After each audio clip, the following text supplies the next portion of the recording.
Todo corintiano sofre quando fala segunda Coríntios, não tem um negócio assim? Não tem segunda Flamengo. O Jacó que andava, certo, uma grega, né? Tipo,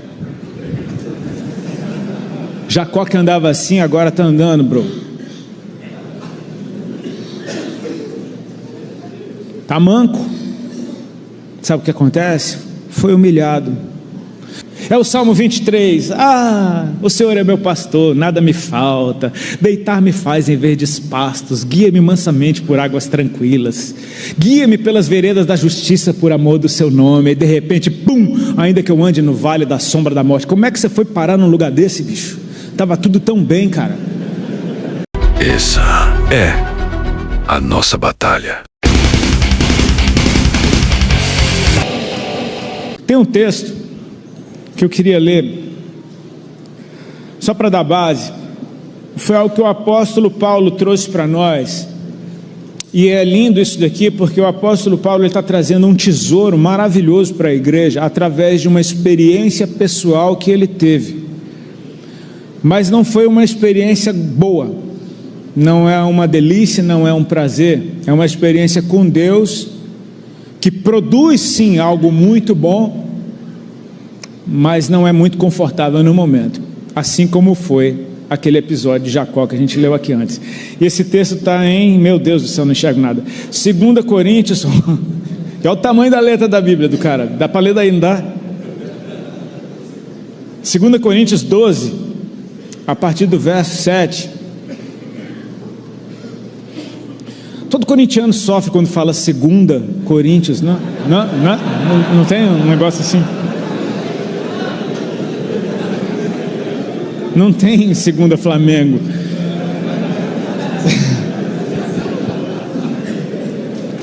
Tô afiado, cara. Mas eu já começo aqui falando para mim, para que não me ensoberbecesse com a grandeza das revelações, foi-me posto um espinho na carne, um mensageiro de Satanás para me esbofetear, a fim de que eu não me exalte. Está pegando, gente? Vou começar de novo. Para que eu não me ensoberbecesse com a grandeza das revelações, foi-me posto um espinho na carne, mensageiro de Satanás para me esbofetear, a fim de que eu não me exalte. Por causa disso, 3 vezes pedi ao Senhor que o afastasse de mim. Então ele me disse: a minha graça te basta, porque o poder se aperfeiçoa na fraqueza. De boa vontade, pois, mais me gloriarei nas fraquezas, para que sobre mim repouse o poder de Cristo. Pelo que sinto prazer nas fraquezas, nas injúrias, nas necessidades, nas perseguições, nas angústias por amor de Cristo, porque quando sou fraco, então é que sou forte. Amém? Se eu não me engano, eu já falei desse texto aqui em alguma reunião de homens nessa casa, mas o foco hoje é um pouquinho diferente. Paulo, ele antes estava dando uma lista das suas conquistas, estava defendendo o seu ministério, falando daquilo que ele já tinha visto da parte de Deus e ouvido da parte de Deus, tipo assim, vocês estão achando que eu sou pouca coisa? Está aqui meu currículo. Ele fala desse homem que subiu aos céus, não sei se em carne ou espírito, ouviu coisas no céu que não dá nem para falar. Aí ele entra nesse texto que a gente acabou de ler: mas para que eu não ficasse soberbo por causa da grandeza das revelações, foi-me dado um espinho na carne, cara. E Paulo, que era bem sanguíneo, ele chama o espinho na carne dele de mensageiro de Satanás. Esse cara não tinha problema com esse negócio, não. Teve uns caras que aprontavam com ele, ele falou: esse daí eu já entreguei para o Satanás. Ele fala: esse cara veio com o intuito de me esbofetear para que eu não me exalte. Ou seja, foi dado a ele um freio. Às vezes a gente, como homem, a gente está sempre sendo inspirado a acelerar, acelerar, acelerar, acelerar, como se não houvesse amanhã. Eu me lembro que há algum tempo atrás eu assisti um filme sobre a história da Ferrari. Vocês assistiram esse filme? Alguém assistiu? Ferrari, Lamborghini lá, pá, a corrida de Fórmula 1 das antigas. Era um Skyline-back muito ruim, cara, no meio da estrada mesmo. E você fala, olha o que virou, olha o que é uma Ferrari hoje. Você concorda comigo que quem estuda os motores está sempre tentando melhorar, está sempre tentando fazer com que aquele motor alcance maiores velocidades, tenha maior potência, mas tem que ter uma galera junto deles estudando como é que faz o freio mais potente do mundo, porque se aquele motor não tiver um freio que aguente ele, que segure a onda dele, aquilo não é mais um carro, é só uma bomba, vai explodir ali na frente. Então foi dado a Paulo um freio, um mensageiro de Satanás, para que ele não se exalte. E Paulo diz, eu por 3 vezes pedi a Deus, cara, que o afastasse de mim. E sabe o que é que Deus respondeu? Nada. É incrível quando você ora uma coisa a Deus e Deus faz silêncio, tipo, você não está entendendo. Até quando Deus responde, Ele fala, a minha graça te basta, porque o poder se aperfeiçoa na fraqueza. E aí Paulo está dizendo, então por causa disso, então a chave virou, agora eu me alegro nas fraquezas, nas injúrias, nas perseguições.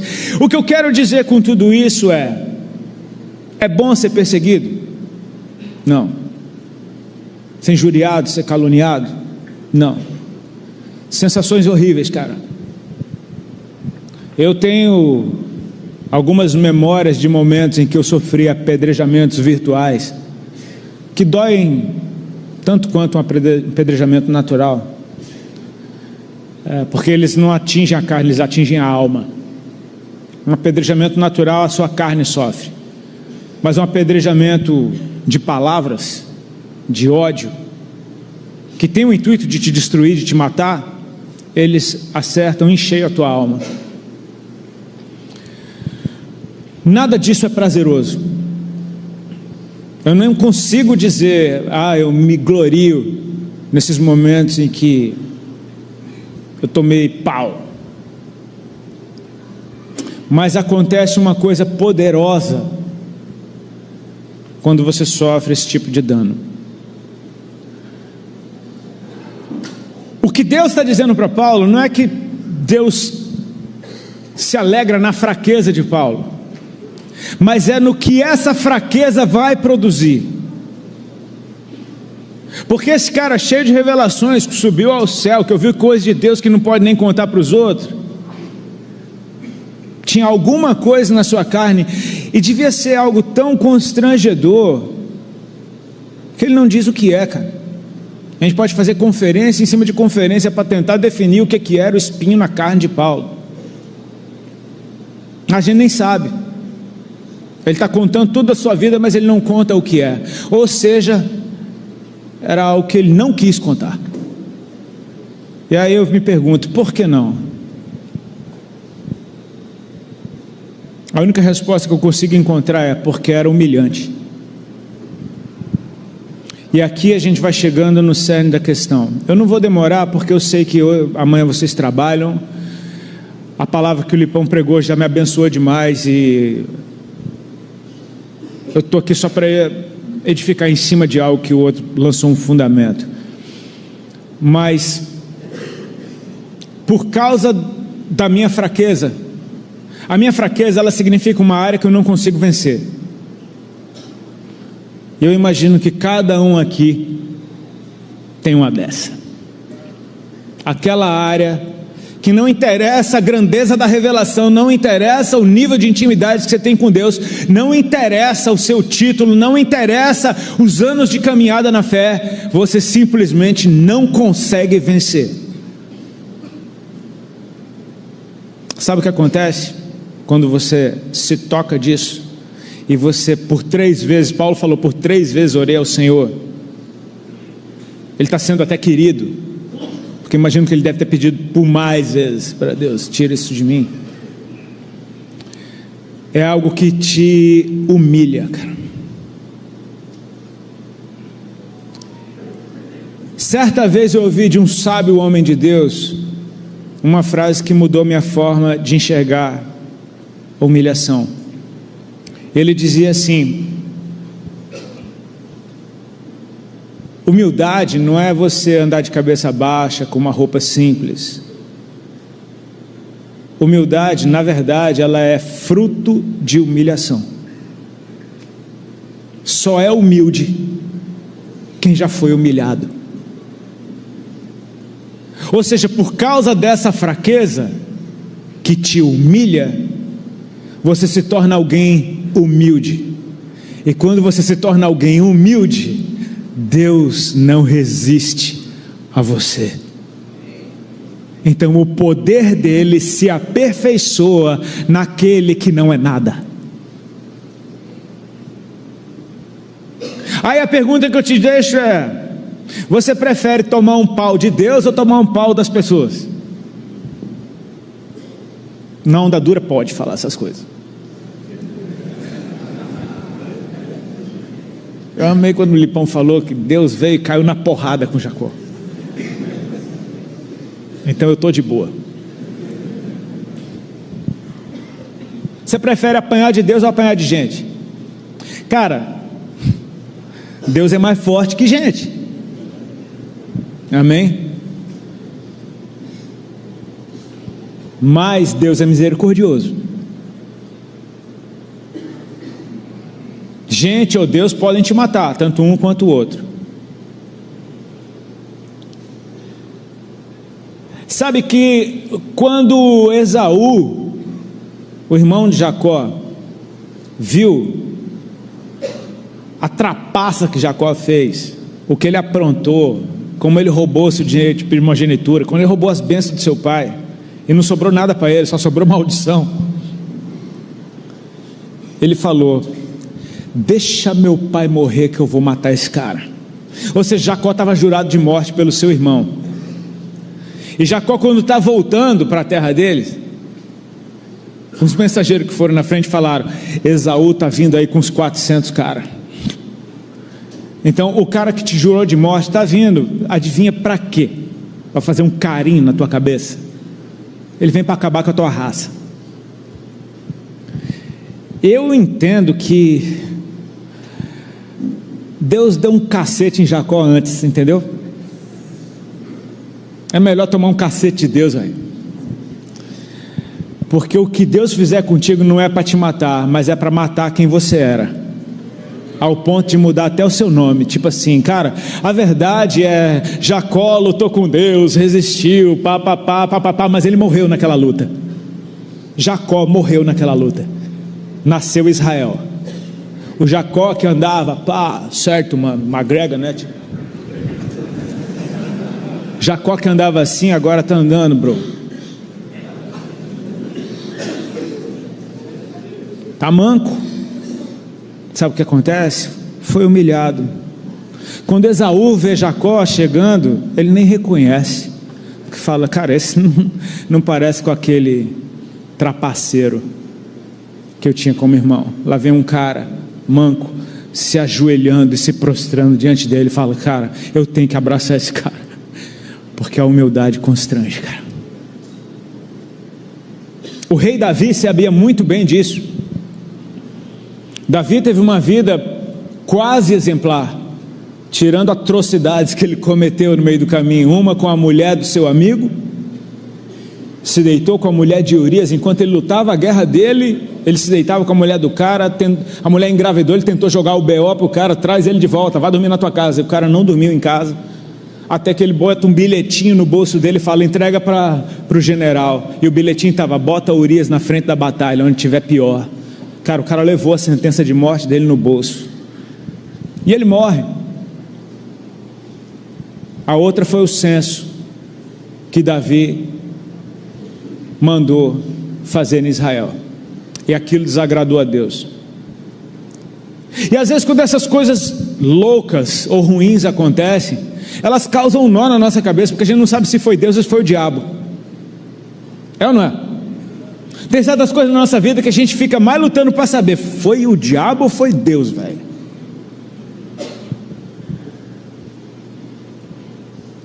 E esse evento do censo que Davi fez, causou isso até em quem narrou, porque está descrito em 2 livros da Bíblia. Num começa dizendo assim: então Deus incitou Davi a fazer um censo. No outro texto diz assim: então Satanás incitou Davi a fazer o censo. Até a Bíblia, a galera fica tipo, será que foi Deus ou foi o cão? Eu acho que Deus mandou o cão fazer. Você sabia que o diabo é diabo de Deus? O diabo obedece Deus, cara. O diabo se dobra diante dele. O diabo não consegue ficar arrogante na presença do Senhor, porque Ele é o Senhor, cara. Deus não tem rival. Amém? Deus não tem oponente, cara. Ninguém rela na glória dEle. Ele é o Senhor. Então Davi fez o censo e a ficha caiu. Meu Deus, pequei, vacilei. E aí lá vem o profeta Gade, esse caba macho que chegava na cara do rei e falava: tu está errado. E fala para ele: ó, Deus mandou você escolher 3 coisas. Uma das 3 você escolhe aí, porque tu vacilou. Pode escolher 3 anos de fome, 3 meses sendo consumido pelos teus adversários, ou 3 dias da espada do Senhor. 3 anos, 3 meses ou 3 dias? E aí Davi faz as contas e diz assim: caia eu na mão do Deus vivo, porque Ele é grande em misericórdia, mas eu não caia na mão dos homens, porque os homens são mais fracos que Deus, mas são ruins. Deus é forte, todo poderoso, mas é bom. Então caia eu na mão de Deus. Então ele se humilha, se submete. Quando Davi pecou com a mulher de Urias, o profeta falou: o que você fez escondido vai ser feito à luz do dia. E sabe o que? O seu filho Absalão, quando entra no palácio, segundo o conselho de um cara que era conselheiro de Davi, ele se deita com todas as concubinas que Davi deixou cuidando do palácio, se deita com as mulheres do seu pai na frente de todo mundo. E Davi sai fugindo com seu exército, e tem um cara jogando pedra nele e amaldiçoando. E os soldados de Davi estão falando: rei, o senhor não quer que eu vá lá arrancar a cabeça desse infeliz, não? E Davi fala: se ele está amaldiçoando é porque Deus mandou ele amaldiçoar. Sabe o que é isso? É um cara que recebia a humilhação e deixava a humildade tomar nesse lugar nessa hora. Eu não sei você, mas eu gosto de futebol. Uma personal trainer da academia lá do meu condomínio hoje de manhã me perguntou: Rodolfo, você tem alguma série para me indicar? A gente sempre troca ideia sobre séries. Eu falei: tem 3 séries que eu estou vendo no momento fantásticas. Uma é a Euro, a outra é a Copa América e a outra é o Brasileirão. Cara, essas séries estão... é o melhor mês da minha vida, cara. Tô até enjoando de futebol, meu irmão. Eu vi jogo já do Vasco contra a Inglaterra, da Suíça contra a Eslovênia e contra Botafogo, e enfim, tudo misturado. Mas o jogo de Portugal contra a Eslovênia, o último jogo da fase passada, me marcou, porque eu vi uma aula de vida ali, cara. O tal do Cristiano Ronaldo, um cara que ganhou tudo que ele podia ganhar de prêmios individuais, milionário, bonito, sarado, rico e marrento. Meu Deus do céu, vai deixar saudade quando parar de jogar bola, cara. Eu tenho saudade do Romário, tenho saudade do Renato Gaúcho, esses marrentos, Edmundo. Meu irmão, o futebol precisa desses caras que você não aguentaria andar do lado deles, não, mas é legal ter eles no futebol. Joel Santana, por onde anda Joel Santana, pelo amor de Deus? Mas o Cristiano Ronaldo, no último jogo, ele finalizou demais, ele errou todas, e aí o jogo acabou e foi para prorrogação. O cara está com 39 anos de idade, cara, jogando no meio dos meninos. Você vê que ele está com dificuldade para acompanhar a velocidade, mas ele está ali. E na prorrogação teve um pênalti para Portugal, e pá, todo mundo sabe quem vai bater esse pênalti. Fez a sua pose, abriu sua perna, ficou retão, robozão, foi lá, chutou e chutou bem. Ele fez o que ele sabe, mas o goleiro foi melhor que ele e pegou a bola, cara. E aquela cena me marcou, porque ele baixou a cabeça e, com a cara de quem não acredita no que está acontecendo, começou a chorar no meio do campo, cara, que nem uma criança. Então você vê o melhor do mundo por inúmeras vezes, o exemplo, a referência, o ídolo dos caras que estão no time dele, sendo consolado por aqueles meninos, chorando copiosamente. A câmera foi na mãe dele que estava no estádio, e a mãe dele estava chorando muito, porque ela estava vendo o filho dela chorar. Ela não estava chorando pelo pênalti que ele perdeu, ela estava chorando porque ela viu o filho dela chorar. E esse cara estava arrasado. Eu nunca vi uma cena dessa, muito menos o Cristiano Ronaldo. O grotesco é que é o Cristiano Ronaldo, cara. E de repente vai para os pênaltis, e o primeiro pênalti é Portugal que vai bater, e o primeiro cara a bater, sabe quem é? É aquele cara que estava chorando há minutos atrás, porque errou um pênalti, e ele bateu de maneira exemplar, e dessa vez foi gol, e todo mundo espera aquela comemoração dele que pula e sim! Ele foi até a torcida, fez assim, botou a mão no peito e pediu desculpa. Cara, aquele cara foi humilhado, e a humildade dele preparou ele para sair daquela partida vencedor de novo.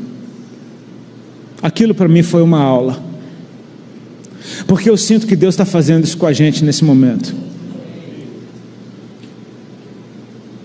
O dia da humilhação, o dia mau, ele cai em você, cara, como uma bomba, você não sabe de onde ele apareceu. É o Salmo 23, o Senhor é meu pastor, nada me falta, deitar-me faz em verdes pastos, guia-me mansamente por águas tranquilas, guia-me pelas veredas da justiça por amor do seu nome. E de repente, pum, ainda que eu ande no vale da sombra da morte. Como é que você foi parar num lugar desse, bicho? Estava tudo tão bem, cara. Você percebe? Guia-me, leva-me, não sei o que. É tipo assim, alguém me guiando, me levando. Vamos, deixa a vida me levar. A vida leva, e você está indo. E de repente, ainda que eu ande, ou seja, como é que eu me meti nessa situação? O vale da sombra da morte, meu irmão. O consolo no vale da sombra da morte é o cajado do Senhor, velho. Então é a morte assolando de um canto e Deus te dando cacetada. Tipo, sai daí, rapaz, vai-te embora daí. Só que depois você está de novo num lugar de comunhão, você está sentado numa mesa, o Senhor hoje é a tua cabeça, o teu cálice transborda, teus inimigos estão assistindo, então você consegue ter uma visão de futuro. Certamente que a bondade e a misericórdia me seguirão por todos os dias da minha vida, e habitarei na casa do Senhor por todo sempre. Cara, não é bom, mas é fundamental, porque o que Jesus ensinou para a gente, dentre tantas coisas, foi que Ele era humilde. Aquele que na última ceia se veste de um pano, e aquele pano quem usava eram escravos. Os escravos, normalmente nos jantares, eles usavam aquele tipo de pano para que as pessoas limpassem as mãos neles. Eles eram tipo um guardanapo ambulante. Jesus bota aquele pano, e é incrível, você estar sentado numa mesa com o Senhor, de repente você não vê mais o Senhor. Se você não vê mais o Senhor na mesa que Ele preparou para você, pode olhar para baixo da mesa, Ele deve estar lavando o pé de alguém. Esse é o nosso Deus, que entra triunfalmente em Jerusalém montado num jumentinho. Esse é o nosso Deus, que não teve por usurpação ser igual a Deus, mas se humilhou, assumindo forma de servo, e outra vez se esvaziou, sendo obediente até a morte de cruz, sabe? E por causa disso ele foi exaltado, e a ele foi dado um nome que é sobre todo nome que há, ao qual todo joelho se dobra e toda língua confessa que Jesus Cristo é o Senhor. Até com Jesus foi assim.